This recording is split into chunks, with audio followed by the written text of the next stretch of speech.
Okay, so let's get started. So today, what I wanted to talk about is actually the two-space high tensor, which in one of the episodes earlier, in one of my AI Moves Explained episodes, I've talked about how KataGo would prefer this extension, and then it leads to a very complicated fight. And if you run Leela instead, Leela usually would prefer this extension, which it would still lead to an extremely complicated fight. So yeah, basically both AIs would recommend some very complicated variations. So I was doing some research trying to figure out how would a human being go about simplifying this two-space pincer into something that's more digestible. And based on my little bit of research, I think that in this case, Black can seriously consider tenuki elsewhere. And here, I think White would definitely want to block this way, just because this would maximize White's value on the pincering side. And something like this could be played out. So now the question is, what given that Black has tenuki, he's already gained some profit. So how should White go about playing here locally? So I want to go through some ineffective moves first. While these moves are ineffective, they are not, it's not like game ending. So you can think of these as slow moves. For example, if White plays the Knight's move here, this move is not very, it's not attacking the stone very much. One of the main reason is because in this shape, whenever you see the 3/3 is not very well defended, Black can just go ahead and attach to this and then play a Hane, and then Black is very, it's very close to being alive. So for example, if White wants to Atari, kind of reduce Black's eye space, but you would quickly realize that Black is pretty much alive here. He's aiming at capturing this, or maybe playing a large knight's move here. Yeah, you can think of almost those 2 points as being Miai. So this is like an emergency exit for Black to just, make life locally. So there are other ways that Black can play. So in the past, a lot of times people have considered this move. In like back in the old days, White has played like this before, and then Black can now just comfortably extend. And once again, this bend and this large knight's move has become Miai, so it's really easy for Black to make life. So when Black plays like this, usually it's a better idea to just make a trade. So Black will Atari, and you can see how White's, you can see how White's one stone got cut off. So yeah, White can even just connect. And then, okay, White's stone is cut off, but so is Black's stone cut off right now. And then you can see that White has secure fourth line territory, but Black has basically switched to the right side. And Black would play like this if he has supporting stones on the right side and he's just aiming at building the right moyo. So yeah, that's one way of playing. If Black plays this tiger's mouth. Another way to play here is that Black can consider a crosscut. And crosscut is useful if the co-threat situation is better for Black, because you can see that this would immediately turn to a co. And in this case, Black, since he invaded the 3/3, so his co-threat situation is not that great. So this would be premature for Black to play right now. but this is something that black can always consider to play in the future. So basically, black has at least 3 different ways of playing. You know, the Hane here just to live locally, Tiger's Mouth to potentially switch sides, and the crosscut to start a ko. So that kind of explains why White's initial Knight's move is not a great move to attack black, because there are too many ways for black to manage this one stone. And another bad move that sometimes people would play is a cover. And this is, yeah, usually attaching a stone to the group that you want to attack is a bad idea, because it usually would give your opponent some free moves. So now black has at least gained 1 eye, I'd say. And if he pushes up, then he kind of has already successfully escaped. So the saving grace is that White's this stone is at a slightly decent attacking position, so White can consider Hane, but black will most likely be able to counterattack. And if White just extends, then you can see how this stone is hurt. And if White decides to cut and block, basically trying to force black to live in Gote, there will be issues, because White has a lot of cutting points. So let's say black makes this exchange first, and they push and cut, aiming at this double atari, right? So White needs to defend. And then black descends here, vettering White's corner. So White defends. And now black can just calmly defend here. And then you can see how White, this cutting point is quite exposed, right? If White spends a move to defend, then black can, then White has basically lost the entire corner. And if you're wondering, oh, if White chooses to save her corner and potentially kill the 2 stones, then what's going to happen? Well, black can cut first. White can ladder, but when black plays this atari, White cannot save this cutting stone anymore. So basically what this becomes is there will be a trade where White kills off 2 stones, and black has run out to the center in Sente. So actually black has some pretty nice Sente moves that's quite forcing. Yeah, so this would be still favorable for black, because there's still some bad aji on the right side around here. Black can definitely attach or even get Hane. Black has interesting Sente moves that he can take advantage around the right side. So yeah, allowing black to comfortably escaping to the center is not so impressive for White, especially considering black did tenuki and took out White's lower left corner already. So yeah, attaching is not great because it gave black too many moves to become strong, and White actually has a lot of cutting points, and there's no way to attack black effectively at this point.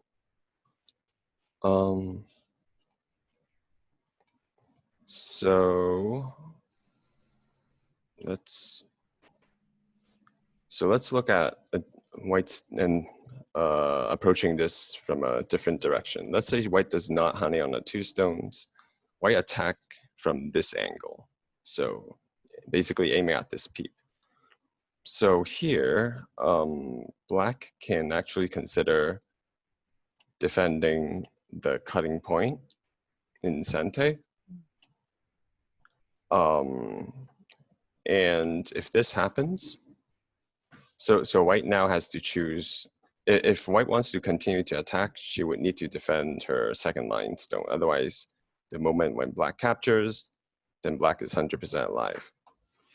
And if white does indeed choose to do that, then black actually has a really interesting move to play that will guarantee his group being alive 100%. That is this push and cut. So this move is, I guess, as a human being, I never thought of it because we all know that a third line stone can be captured like this. It's really easy. But AI was recommending that, oh, like this is already good enough for black. So first of all, black is 100% alive. Second of all, white gained some level of thickness, but white doesn't have a ton of potential because these three stones are short on liberty, right? Which means that black can get sente moves like maybe this atari, maybe that atari. Basically, white's head is kind of flimsy. There's no easy way for white to expand her potential. The best that white could do next is probably like a move like this, which the aji, in terms of aji, it's still not great. So white doesn't have good influence. White just has an eye. And AI basically recommends giving up 2 stones to secure black's livelihood and also destroying white's territory. So I thought this was a pretty interesting way of managing black's weak group. And here, if white decides to, defend the corner, then black captures, then you can see that, first of all, white still has a cutting point. So if white has this obvious cutting point, then, in the future, if black has the ladder or if black ever peeps at it, then white's moyo is pretty easily invadable. And second of all, black has 2 eyes already. You can't kill this group. If white hanes, then yeah, you can see how easy it is to make 2 eyes for black. So allowing your opponent to kind of like live here 100% and create a weakness it's a playable way for black. And I'd say yeah, this really, if your opponent plays like attachment against you in this situation, then it really kind of simplifies this fighting pattern to really just to just like these 2 variations. Your opponent is either going to honey on your 2 stones or they're going to peep at you. And it makes it's quite simple to deal with it. And in this case, if white decides to peep at you once more, make sure you don't connect and create an eyeless weak group. Make sure you give up the 2 stones. And then now you can see that black's tenuki move, which was the 3/3 invasion, is really useful, right? Because now black took out the corner and white's wall is neutralized by black's group on the outside. So basically the tenuki was, I'd say, really effective in this case. Okay, so we talked about the 2 pretty slack and bad moves to play in this situation, which is like attachment or a knight's move. They both aren't that great. So in this case, Katago prefers kicking. Yeah, Katago thinks that the kick is the most severe follow-up. But even though this is the most severe follow-up, black can still, I'd say, lightly manage this stone with a knight's move. So let's first talk about the typical way of playing first. So typically, we would want to extend. and then white will most likely get a knight's move. But you can see that these two stones, they don't have a lot of flexibility, nor does it have really good eye shape. It's kind of heavy. So I'd say normally I don't recommend playing like this. And if you have to, if you absolutely have to extend this stone, I would recommend a diagonal move. At least this would be shape-wise, it is better. And also in terms of counter-attack wise, in the future, black can get a pretty nice counter pincer over here. So I would recommend the diagonal move instead of just an extension. But the best counter here that Katago would want to play, locally speaking, is the knight's move. And obviously this knight's move, it's basically a shoulder hit that kind of forces your opponent, would force your opponent to want to respond here. And if they do, then you are already in a really good position to run out. I mean, you have already, escaped white's, area. It's not too hard for black to run to the center now. And in fact, black should consider probably counter pincering white. And it's, yeah. So this would be the ideal situation where black can just run out and counter pincer white's stone. But normally, I'd say white would usually want to counterattack, counterattack with this empty triangle. And when black blocks, white would want to start cutting here. So this is something that we would want to study in depth. Oh, sorry. But before that, I do want to point out that here white cannot consider this because of the ladder. So ladder is also another important factor to consider. And if white plays like this, black can consider, just giving up that one stone and capturing the other 3/4 stone. So if the ladder is good, yeah, black can most certainly consider this knight's move. Yeah, so in this case, ladder is no good for white. So white is now considering, this empty triangle cut, which is quite severe. And shape-wise, I'd say typically we would consider this attachment. This is like a typical human move to sabaki in this situation. And if white extends, black extends. And if white extends, black blocking here is like the key move to generate the eye shape. I mean, yeah, black can live basically with this move, yeah, in Gote. So,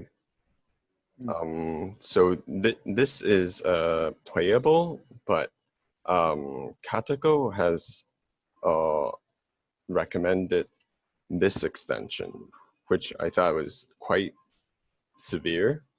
It's like trying to attack the corner, even though he's cut into 2 pieces. So we'll look at why AI would recommend playing like this, because it's kind of scary that you tenuki once and then you play, after you get cut, and then you still play like really aggressively. Like what the heck is going on? And for example, if white extends here, then it already feels like black stones are dying, right? So the idea that Katako would recommend this block is basically saying that, okay, I mean, I already tenuki'd once to get the lower left corner, so I'm just going to let my 2 stones die. And then white still owes a move, otherwise white would die. So white owes a move here. So yeah, that's it. So Katago is basically recommending that these stones be dead, while he has, black has sufficiently reduced the corner territory. And in fact, there's actually still some aji, um, maybe on the outside. So while these two stones are dead, it might still be useful in the future to take advantage of the aji. And black has already settled his group on the right hand side. So this is what Katago would recommend.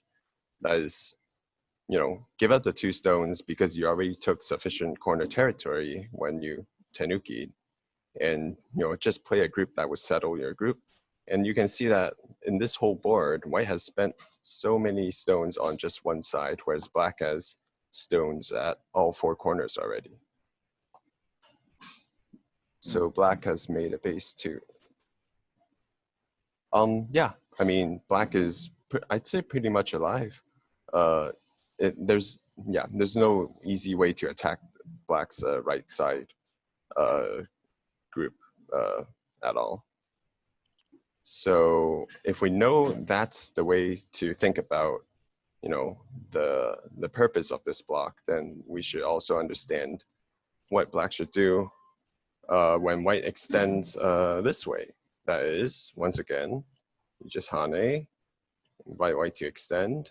You extend once more. White needs to save her stone, and then you can just play a jump, something like that. And then here, while white seems like she built like more influence, the aji here is, I'd say it's even worse.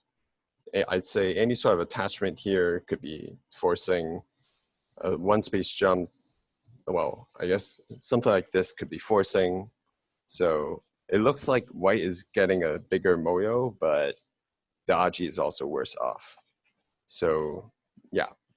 So the key here is to remember that if your opponent extends on either side, just give up the two stones and then steal the corner territory and settle your group on the side. And then you should be fine.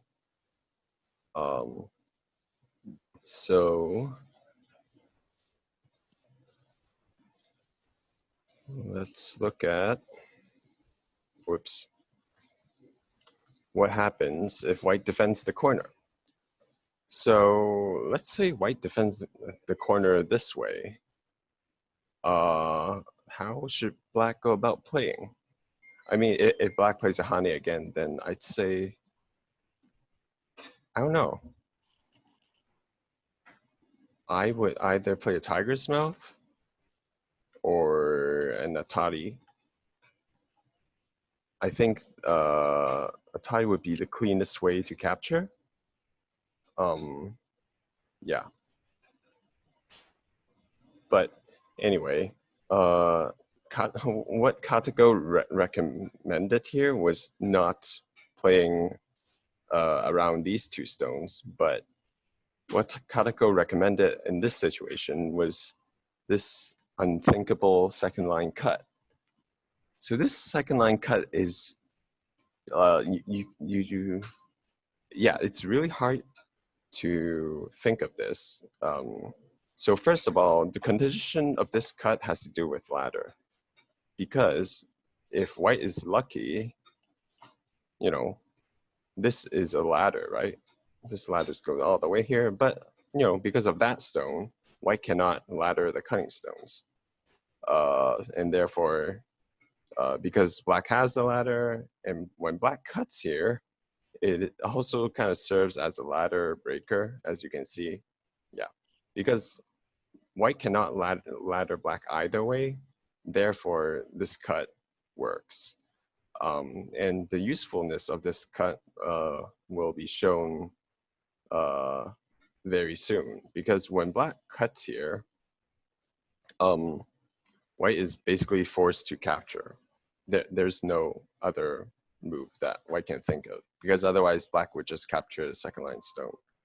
And when this happens, then black can just push white around a little bit and then make an extension. And thanks to this cut, white cannot cut here anymore because, oh, sorry, because when white comes down and tries to kill black, this bend has become forcing. And then white stones are, dead. So basically, because of this second line cut, black's wall is actually quite strong. And also, you can see that this Hane has become black's absolute sente. So this cut is really helpful in terms of both endgame and helping black to build a stronger wall. So that's a really cool Tetsuji that we should all remember. Sorry, let's go back. Yeah, here, yeah, when white Hane here, make sure that you cut this, because then you can just give up the 2 stones and get really good endgame and a stronger wall in the future. So let's say if white wants to improve her position. So say white learned her lesson, doesn't Hane anymore, white descends. Okay, then black doesn't have that cool Tetsuji anymore. Okay, but what black has is this interesting diagonal move. So let's look at this. If black plays the same thing again, then this is actually a cut. Black cannot, black cannot capture white stone, so black will actually have to play like this, and then his 2 stones got cut off. Yeah. So meaning that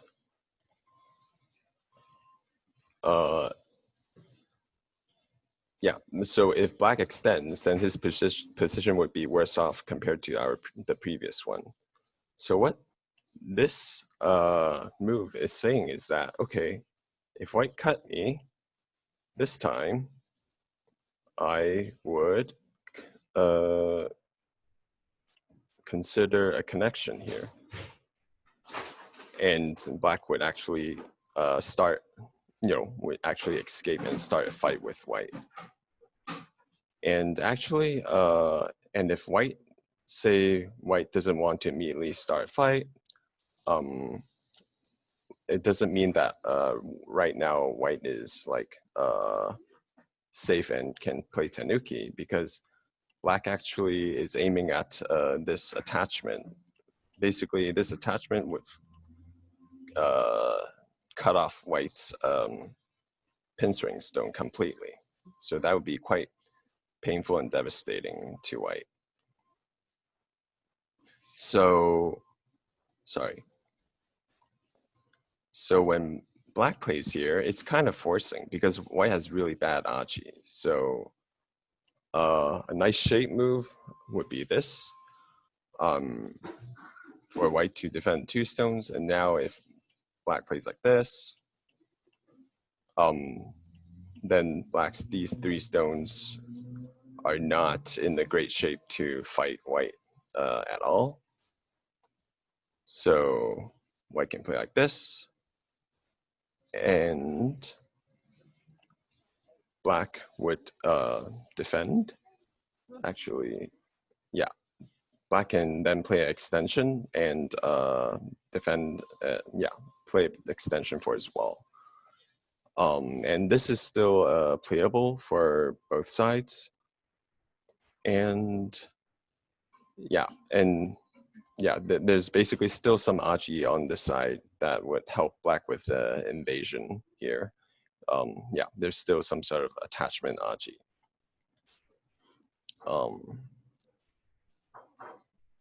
So let's look at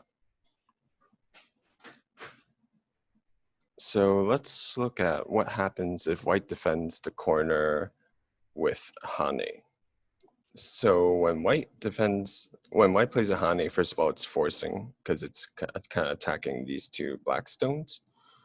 But I'd say the key thing is that don't block here, because when black blocks here, then white's corner is complete. White doesn't owe a move, white's perfect, whereas black still owes a move to treat, the right side group. So here, when someone plays a Hane like this, the key is to jump, because as long as you don't block white's Hane Stone, say white wants to continue to attack you, you would realize that black's this Hane is very forcing, and it's threatening to kill this entire corner because white cannot even block. White would have to like tiger's mouth this. But then when black extends, white doesn't even have enough eye space. So basically, when white plays that Hane, the key is to not block, just jump, so that white's corner still owes a move, okay? Meaning that right now, white cannot take sente and continue to attack. White owes a move here to defend here. And then now, black can take his sente and then develop the right side.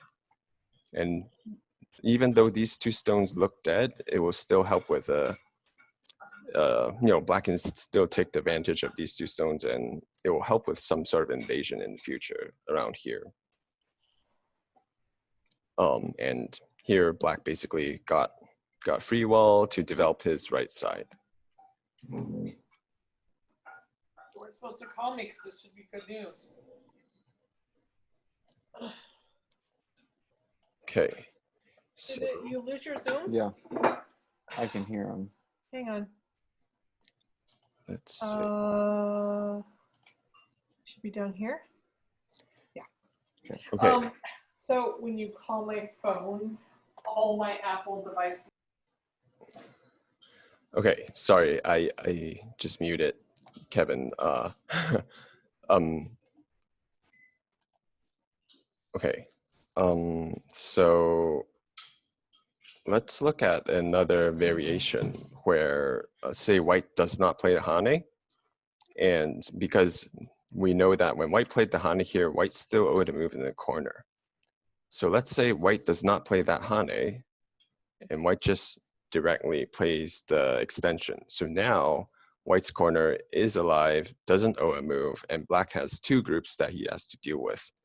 So the question is what to do now? Like, so turns out Katako's recommended way to sabaki here is this attachment.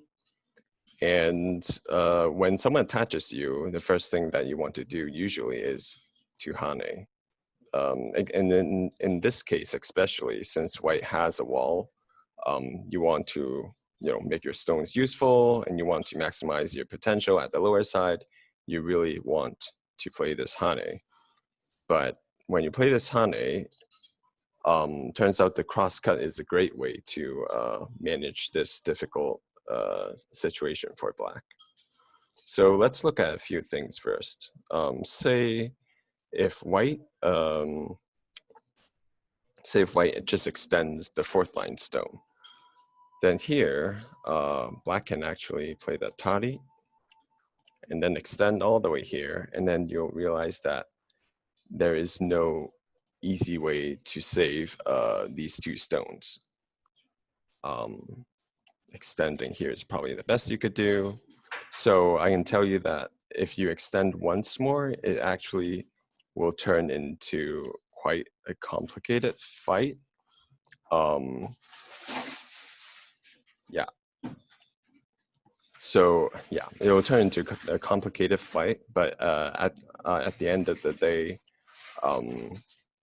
basically white will have to, let's see. I think it will most likely turn to something like this, where black gives up some stones, but white loses her top two stones, which in this case would be quite a significant loss.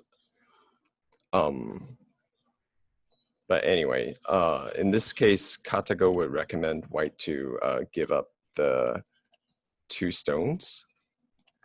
And this is, according to Katago, the best possible result that white could get, which actually is pretty bad, because even though the corner looks big, if black can get this descend in Sente, then actually white's territorial gain is quite limited. Or if white chooses to counterattack, you would realize that white's corner will actually be in trouble because of this clamp. Yeah, even if you get this Atari in Sente, what will happen is basically it'll turn to this kind of ko. Yeah. So because the corner has quite bad aji, that's why you know,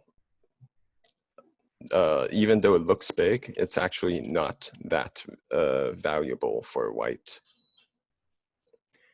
So yeah, that's what happens if white would tries to extend her fourth line stone. Basically, the two stones will be in trouble.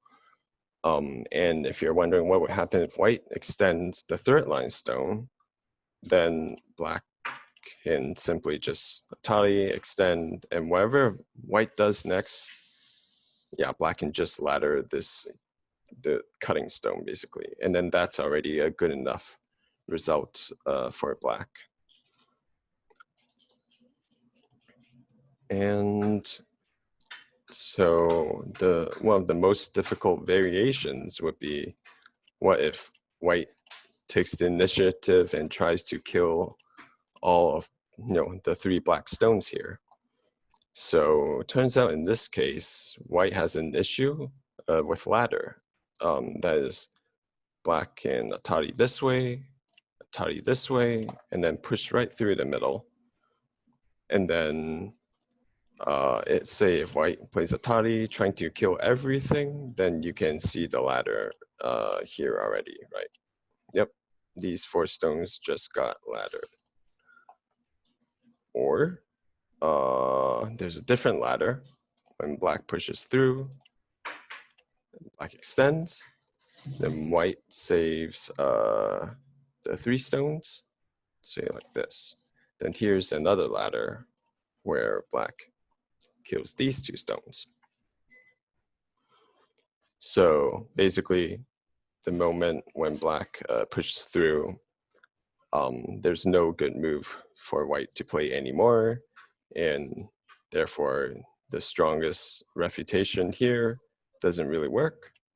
So here, locally speaking, what white can do is to just give up that one stone, and then white extends. And then once again, we see this corner, it looks big, but actually in the future, when black gets this block, black can potentially save these cutting stones or potentially kill the corner. So yeah, basically white's corner value is not that big. So that's the major variations for this crosscut.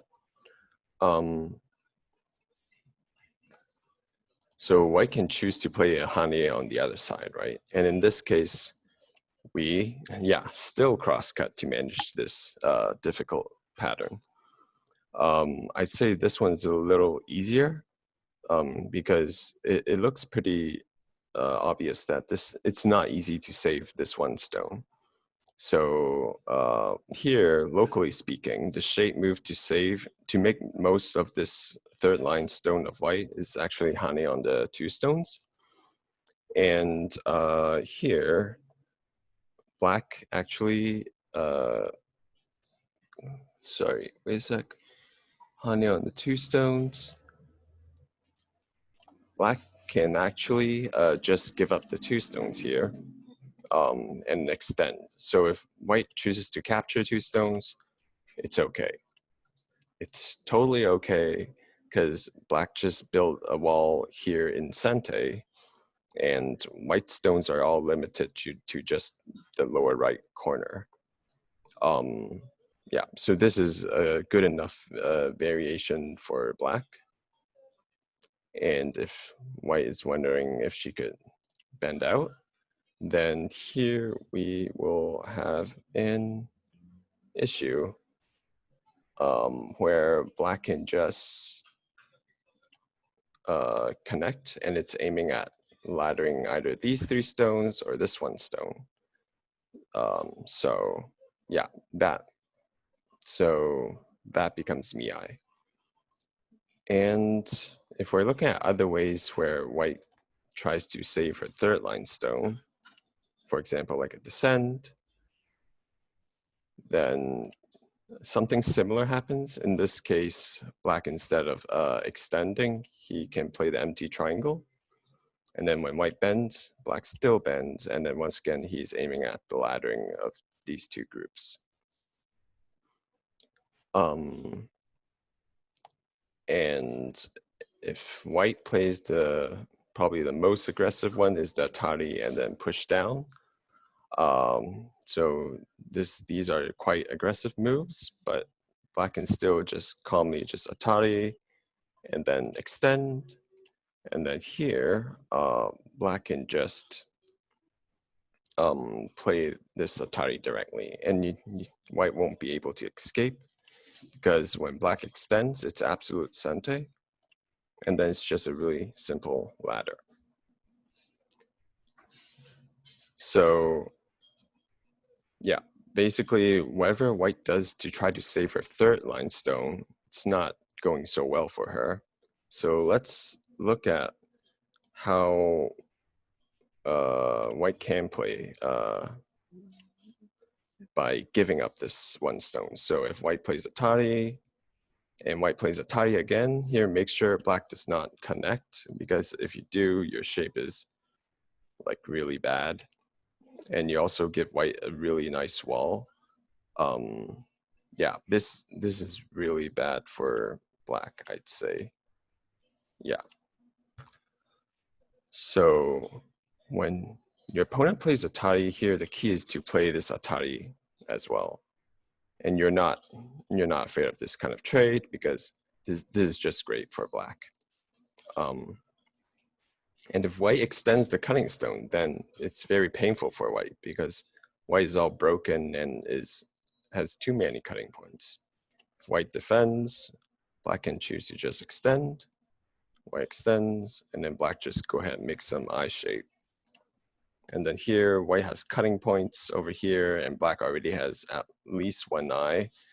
And there's still some aji around this corner in the future. These 2 stones are still have some aji with a 1 space jump or 2 space extension.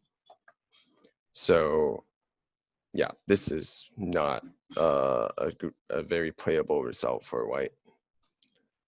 I think the best that white could do here would probably be just a simple connection, but then black gets to extend, and then white extends, and then black once again can just, I'd say, live here.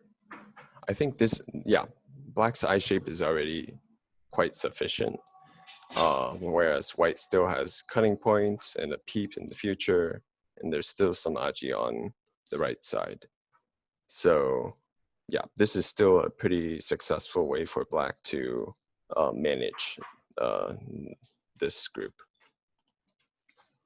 So yeah, basically when your opponent defends, when your opponent defends a corner like this, the key is to remember this attachment, and no matter which side white hanes, just go ahead, play a crosscut, and you should be able to manage just fine. And yeah, I guess this is probably the most complicated variation among all of these patterns. But otherwise, I think overall, this is a lot easier to digest than the really complicated 2-space high pincer Joseki. So basically, to summarize, black, after white places an empty triangle cut, black blocks, and whatever white plays for the top cutting stone, black just hanes and steal the corner and take a base on the right side, and that's good enough. And when white plays some moves on this side, black still does the same, except for when white plays this hane, there's a really cool Tetsuji that we should remember to use. But basically, the main idea is to give up these two stones and take a base on the right-hand side. And when white plays like this, make sure you don't block. Play the one space jump, and you should be able to get Sente after developing some influence and take the right side. Yeah. And yeah, finally, the most complicated one was when white descends.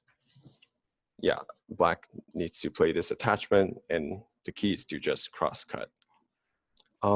So I think if you study all those patterns, then this knight's move is going to be quite a simple and straightforward way to play against the two-space high pincer.